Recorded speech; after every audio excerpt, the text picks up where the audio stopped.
Alhamdulillah, вассалату вассаламу аля расулиллахи амма ба'д. Ассаламу алейкум ва рахматуллахи ва баракату, құрметті жақсылар. Мұсылман үшін айтылатын тақырып көп. Бірақ байқасаңыздар, мұсылман бірінші Раббысын танымай, ол көп жақсылыққа жете алмайды. Раббысын таныған адам өте жоғарғы таныған адам мұъмин болады дейді. Сол үшін ғалымдарымыз мұъмин және мұсылман деген сөздің айырмасын айтып жатады. Раббысын танымақтың жолы көп екен. Сол Раббыны танудың бір жолы Алладан қорқу. Имамдарымыз жұма сайын айтады ғой: «Усикум ва нафси әуәлән битақуаллах» дейді. Сіздерді де және өзімді әуелі Алладан тақуалық етуге шақырамын дейді. Әр жұмада тынбай айтады имамдар. Алладан қорқу бұл дәрежелеріне қарай, сіздің Раббыңызды танығаныңызға қарай бөлінеді екен. Оның әуелгісі пенделік, былай айтқанда хайуани қорқыныш екен. Ең әуелгі қадамы. Мысалы, аюға намаз үйреткен не дейді? Таяқ дейді. Кейде таяқ та адамға пайдалы болады екен ғой. Сол үшін Алла тағала адамға бір бұйрық беретін болса, сол бұйрықты орындамағанға жаза бар деп дозақпен қорқытады. Өліммен қорқытады. Сауал жауаппен қорқытады. Яғни Алла тағала пендесін қорқуын талап етеді пендесіне. Сол қорқыныштың ең алғашқы қадамы қауіп, яғни қорқыныш, кәдімгі пенделік қорқыныш. Мысалы, енді көп азаматтар әкесінен қорқады ғой. Бұл дұрыс қорқыныш. Өйткені әкесі сабайды бір нәрсе болса. Сол үшін қорқады. Бірақ әкесі сабаса, оны бір жауыздықпен соны өлтірем деп сабай ма? Бір сондай енді бір кәдімгі ата жауындай қылып. Жоқ. Оған жақсылық ойлап сабайды. Соның пайдасы үшін сабайды. Алла тағала да дозақты адамның пайдасы үшін жаратады. Және сол дозақтың алдындағы қорқынышты. Бұл қорқыныш Алланы сіз таныған сайын басқа нәрсеге ауысады. Мысалы, сол қорқыныш біртіндеп сыйластыққа ауысады. Одан жоғарылап махаббатқа ауысады. Алла тағаланың тану да осылай болады екен. Сізде бірінші қадам Раббыңызды танымай тұрғандағы қорқыныш қарапайым қорқыныш болады. Осыны істемесең дозаққа барасың. Алла тағала барлық істі осылай түсіндіреді адамға. Ұрлық жасама, кісіні нақақ өлтірме, кісінің ақысын жеме. Бірақ бұның барлығы ауыр күнә дейді. Ауыр күнә қайда? Ауыр күнәнің жазасы бар. Қашан жазасы бар? Сіздің жаныңыз шыққаннан жаза аласыз. Қабірде жазасын аласыз. Одан қалғанда қияметте сауал жауабыңыз ауыр болады. Одан қалса сіз, Құдай сақтасын, ондай қылмасын, бірақ дозаққа да барасыз деп айтады. Бұл белбау. Алла тағала пендесін байлап, жаманшылыққа кетпес үшін шекара қойған белбау болады. Алланы таныған адам бұл өмірде басқаша өмір сүреді, білесіз ба? Өйткені Құран-ы Кәрімде айтады: Раббысын танымаған адам қандай болып өмір сүреді, білесіз ба? Ол адам, оның өмірі хайуанға ұқсап өмір сүреді дейді. Бейне хайуани өмір сүреді. Хайуани өмір дегеніміз қалай? Мен бұл оны бір ар намысына тиін деп айтып тұрған жоқпын. Жоқ. Бұл тура мағынада түсініңіз. Хайуани өмір деген сөз тек қана ішіп жем, қу тіршілік үшін өмір болады. Сізде рухани өмір деген нәрсе қалмайды. Адамның жүрегіндегі байлық қалмайды. Сол үшін адам тіпті дүниені тауып тұрса да, ақшаға батып тұрса да жүрегі қысылады. Бір нәрсе жетпейді. Сосын ана бай адам құтыра бастайды деп айтады біздің тілде. Өйткені ол байлық еді, аңсағаны жетті, бірақ қараса ол анау жүрегіндегі қысылғанды емдеген жоқ. Емдеген жоқ. Сол үшін соны емдеу үшін басқа бір адамның ойына келмейтін нәрселер ойлап таба бастайды. Мысалы дейді, бір бай, бір байдың баласы дейді. Екінші досына айтыпты, екі бай ғой енді. Мен саған $1 миллион кофе істеп бере аламын депті. $1 миллион. Істеп берші десе, $1 миллион алып келіп, соны отын қып жағып кофе қайнатқан дейді. Ерігіп отыр да, сөйтіп күледі. Міне $1 миллион кофесі. Яғни бұл адамды жүрегіне, яғни дүние, сіздің жүрегіңізге тыныштық әкелмейді. Онымен сіздің жүрегіңіз тыныштық таппайды. Құранда айтады, «Әлә бизикриллахи татмаиннул қулуб» дейді. Алланың зікірімен ғана жүрек тыныш болады екен дейді. Жүректің тыныштығы бұл Алланың зікірімен болады. Алладан қорқу деген мағынаға мен алып келе жатырмын сіздерді. Бірақ сол Алладан қорқу дегенді түсіну үшін адам бұл өмірге неге келгенін деп түсіну керек. Адам байлық жинау үшін келмеді. Атақ мансап жинау үшін келмеді. Көп бала туғызу үшін келмеді бұл дүниеге. Сол үшін Алла тағала адамға біреуіне бар, біреуіне жоқ қылып берді. Даналығы. Біреу бай, біреу кедей. Біреудің денсаулығы бар, біреудің денсаулығы жоқ. Біреудің көзі бар, біреудің құлағы бар. Біреудің екеуі де жоқ. Дәл сол сияқты Алла тағала біреуге иман берді. Біреуден иманды алып қойды. Құдай сақтасын, Алла тағала иманды алып қоймасын. Арапта бір керемет шайыр болыпты. Жұрт сыйлайды екен. Ол кісі сөз сөйлесе, жұрт тына қалып тыңдайтын адам екен. Күндердің күні әлгі кісі Пайғамбарымыз саллаллаху алейхи уассаламның келгенін, сөздерін жеткесін жүрегі тынық адам ғой, бәрібір ақыл ойдың парасатты адам ғой. Пайғамбардың сөзі жете салысыменен бұны дұрыс көреді саллаллаху алейхи уассалам. Сөйтеді, мен бұл дінді қабылдаймын дейді ғой. Сөйтіп Меккеге келе жатады.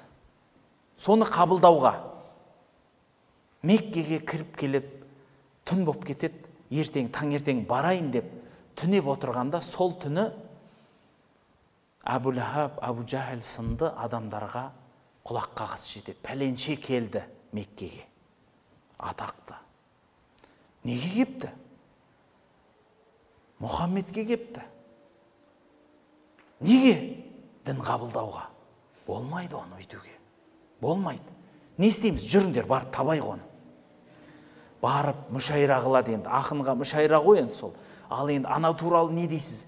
Мына туралы не дейсіз деп ол кісі әбден сайрап, өзінің ақындығын көрсетіп, болғаннан кейін айтады, қараңызшы қандай сондай парасатты азаматсыз. Енді кеп анау біздің әулеттен шыққан ана бір сиқыршыға келіп, алданып қалғаныңыз жаман болған екен сіздің. Ол сиқыршы ғой барып тұрған. Жалғаншы ол. Десе жоқ дейді. Айтады, ол кісі некесіз әйелдерге барма деп айтады дейді. Сөйтсе айтады, менің өзі жасым пәленге келіп қалды, мен әйел ойлайтын жақта емеспін дейді. Ондай некесіз, онсыз да бармаймын өзі дейді. Мүлде одан тоқтап қалғанбыз дейді. Сөйтсе, бұл айтады, кісіге пайызға ақша берме дейді. Сөйтсе, мен өз байлығым өзіме жетеді, мен кісіге пайыз беріп, ондай шаруам жоқ, мен халықтың еркесімін дейді. Бір жерге барып, әу десем, халық үйт тастайды маған дейді. Мен ондайға мұқтаж емеспін дейді. Сосын айтады, бұл бүкіл бұттардың бәрін лақтырып жіберді, бір Алла дегенге бағын деп айтады дейді. Дұрыс нәрсе ғой дейді, бұл ақылды ғой десе. Бұл анау шайыр ғой, кілең андай қызыл жын шайтанның арасында болады деп. Негізі бұл кісі арақты да арам деп жатыр, енді дұрыс емес деп жатыр жан-жағына дейді. Енді ол кезде әлі толық арам болмаған, бірақ арақ ішіп келіп намаз оқыма дейді. Сонда айтады, негізі сол менде сол арақты қойсам деп жүрмін дейді. Мен жасымда көтермейді, бір жағы анау ішіп алсаң ақылыңда кетіп қалады екен. Сонымен ары бері көндіре алмайды. Соңғы үміт. Сіз халықтың еркесісіз. Халықтың қолынан тамақ ішіп жүргенсіз ғой. Сізге бір осы кигеніңізге біз сый-сияпат жасайық. 100 түйе берейік. Сіз осылай қайтып кетіңіз ауылыңызға дейді. 100 түйе. Ойланады. Қызыл түйе ма? Қызыл түйе. Қоспайсыңдар ма дейді. Қосайық. Халықтың еркесісіз. Ақындардың серкесісіз.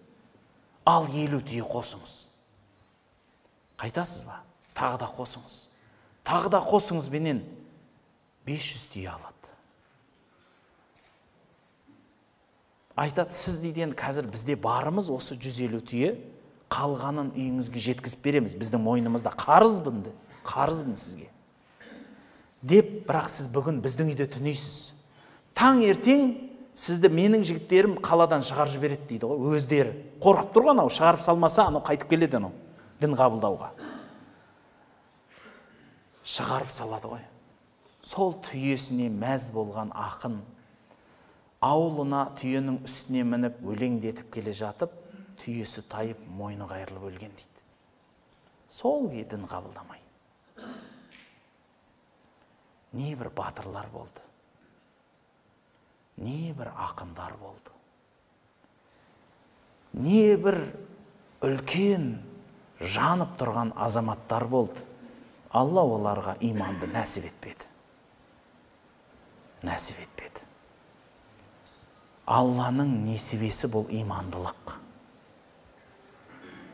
Имандылық дегеніміз не? Имандылық дегенді қалай түсінесіз?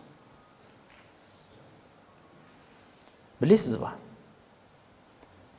Пайғамбарымыз саллаллаху алейхи ва саллям айтады, иман бұл 60-тың үстінде бұтақтан тұратын дүние дейді.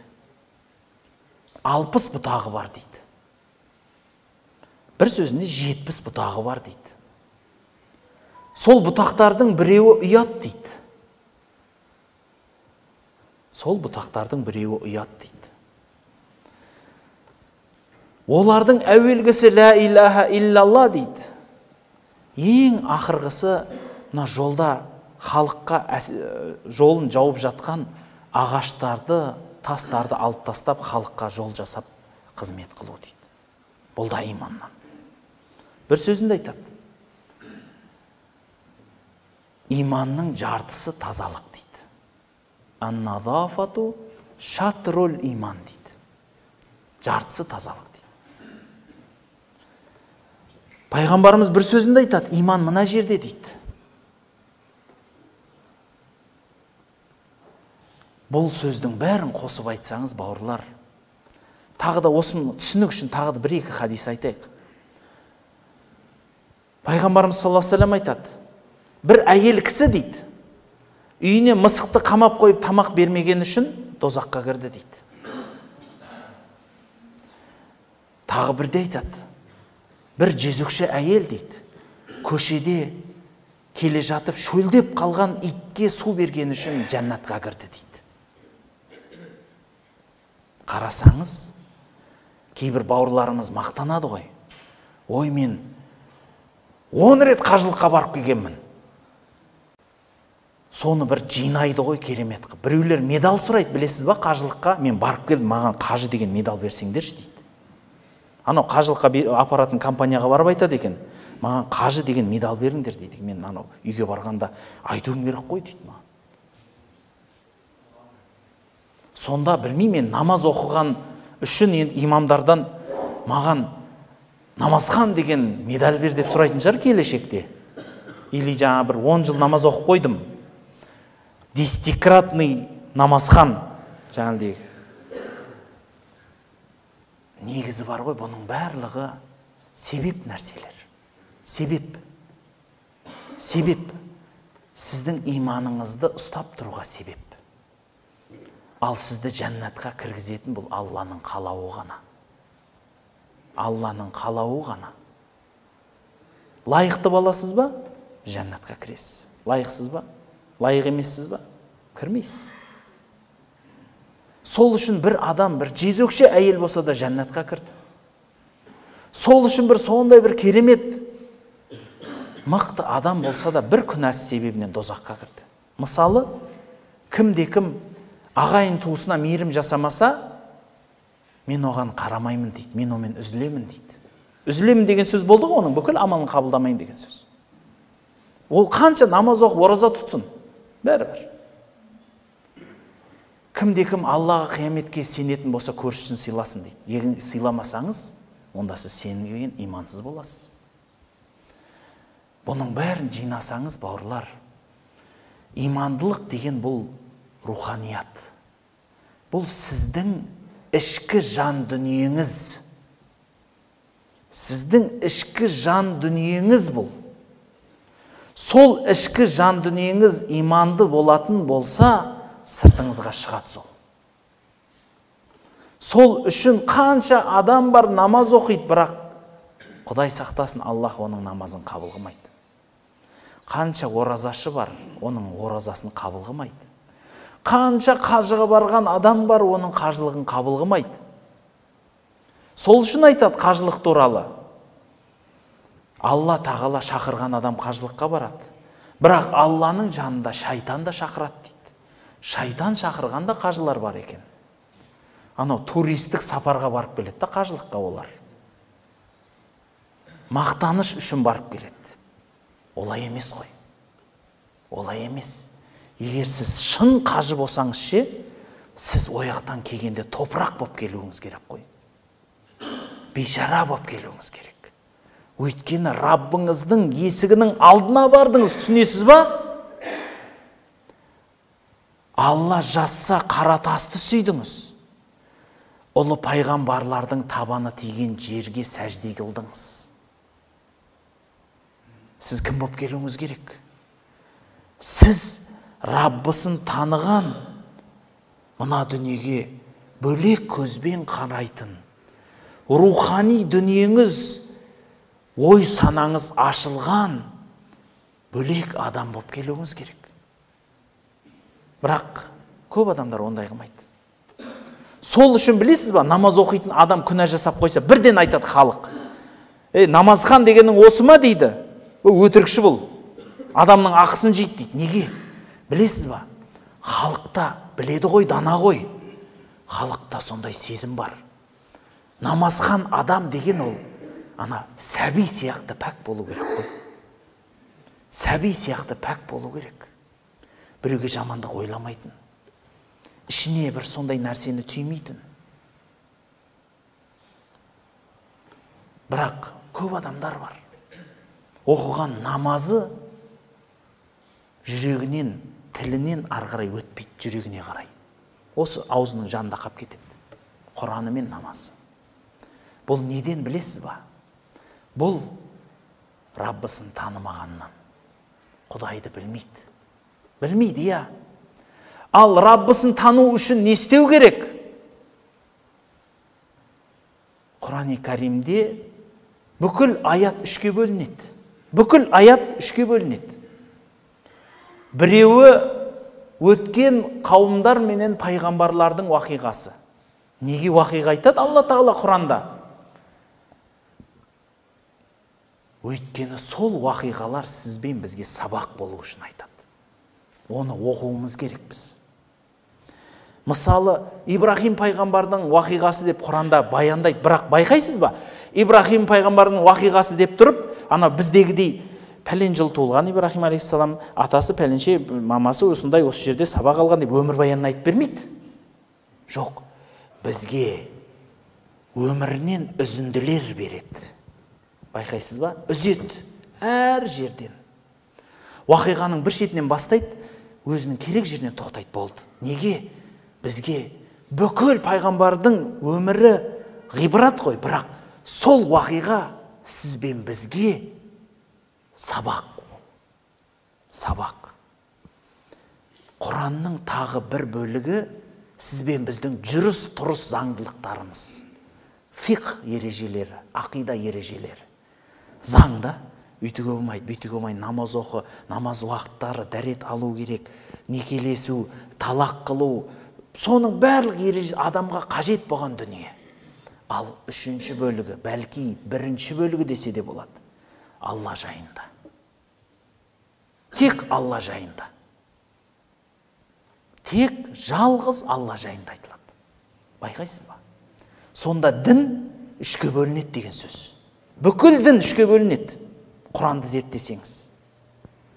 Біріншісі сіздің амалыңыз, сыртқы амалдарыңыз, ол фиқ.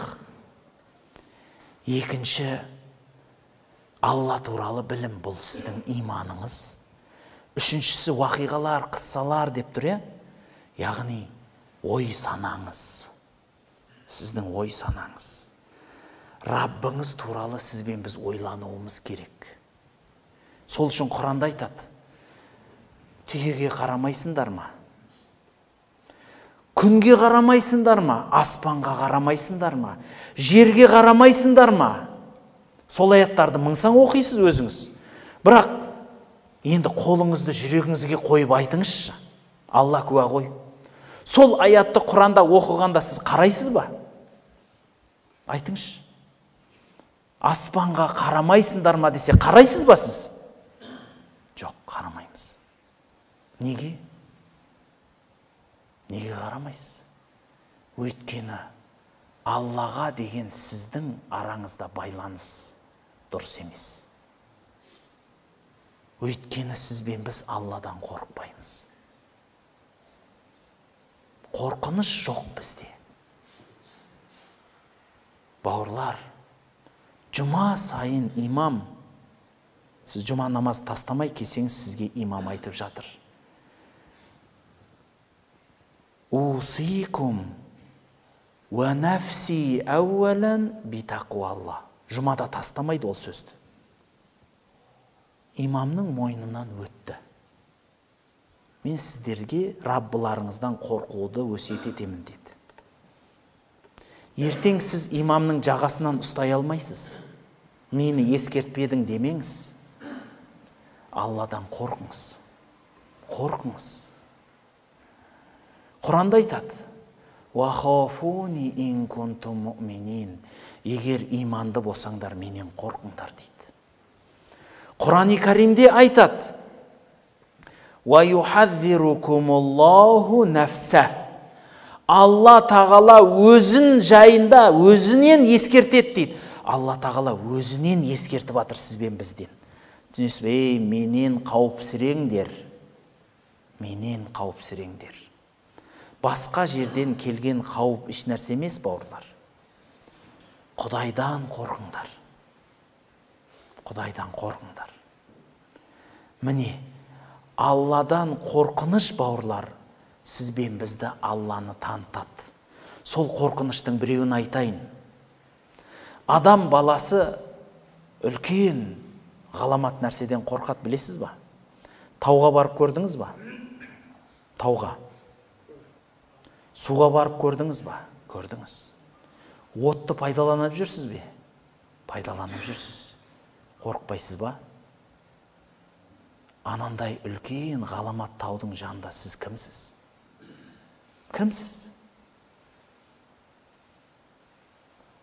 Анау суды көрдіңіз ба? егер тасса кім боласыз? Отты көрдіңіз ба? Даусының ауырлығын қараңызшы қандай. От үлкейген сайын даусының ауырлығын қараңыз қандай болады. Алла тағала соның бәрін жаратты. Бәрін жаратқаны қандай? Мысалы, теңіздегі балықтарды көрдіңіз ба? Ең қарапайымы дарияға барыңызшы. Егер сізге айтса, мына жерде үлкен жайын балық бар десе, суға түсер ме едіңіз? Адам жұтады кейде деп. Суда жүзіп жүріңізші, табаныңыздың астынан үлкен сізден екесе келетін бір қара нәрсе өтсінші ары бері. Жүрегіңіз қай жақта болады? Білесіз ба? Сол дәу нәрсе деп сізбен біз қорқып атқан қара нәрсе Алланың алдында ешкім емес.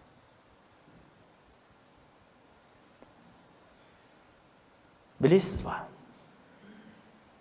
Жәбірейіл алейхиссалам бүкіл жер шарын бір саусағына қойып, екінші саусағын жабалатындай құдіретте дейді. Жәбірейіл алейхиссаламның 600 қанаты бар дейді.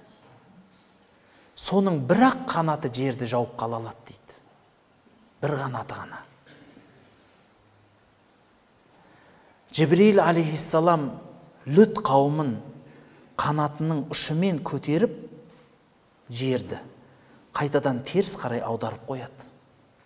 Сол жерде қазір су бар, тек қана су қалды.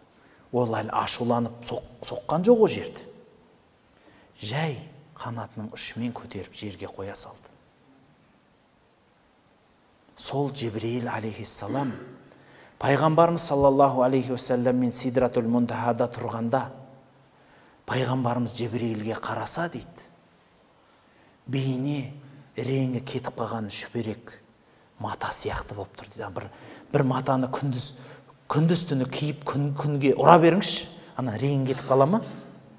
Тура сол реңі қашып кеткен, үлбіреп жыртылып кетейін, үф десе шашылып түсейін деп тұрған мата сияқты түрі жоқ дейді ғой. Не болды дегенде, мен ары қарай бара алмаймын деп айтты дейді. Мен қақым жоқ ары қарай баруға. Раббысынан қорқынышты көрдіңіз ба қандай? Өйткені ол біледі Раббысын. Қандай қорқады? Сіз бен біз ше? Адамның қаталдығын қараңызшы, Құранда айтады. Мына Құранды дейді, біз егер тауға түсіргенде, тау күл парша болатын еді дейді. Бірақ адамның жүрегі одан қатты екен, біз бұған мысал айтып жатырмыз ғой дейді. Қарасаңыз, сізге Алла тағала айтып жатыр. Түйеге қарамайсыңдар ма деді. Қарамаймыз.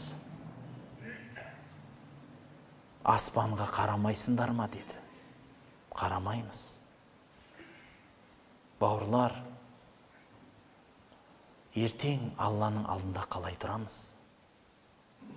Сіз Раббыңызды танымайсыз. Құдайдан қорықпайсыз. Қалай ғана қорықпастан мына өмірде күніңізді күнелтіп жүрсіз? Мен таң қалам кейбір адамдарға.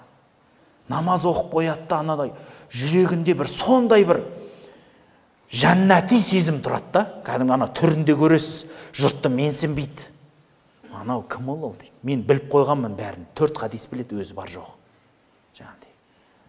Оқып қойғанмын дейді, енді бір Құраннан бір 4-5 аят білетін шығар дейді. Мен ана Арабияға барып келгенмін дейді. Мен қажылыққа барып келгенмін. Негізі ешкім емес қой ол. Негізі ешкім емес қой ол. Құдайдың бір пендесі. Бауырлар, егер сол адам Раббысын таныса, олай демес еді. Сол үшін айтады: «Иннама яхшаллаха мин ибадихил улама». Раббысынан шынайы қорқатын адамдар бұлар, ғұламалар дейді. Білімділер. Яғни Раббыңызды білесіз ба, сізде қорқыныш болады.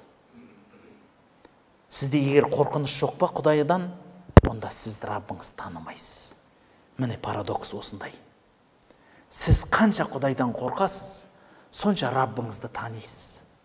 Сонша сіз Аллаға жақынсыз. Сіз қанша Құдайдан қорықпайсыз, сіз сонша Алладан ұзақсыз. Ұзын сөздің тобықтай түйіні, бауырлар,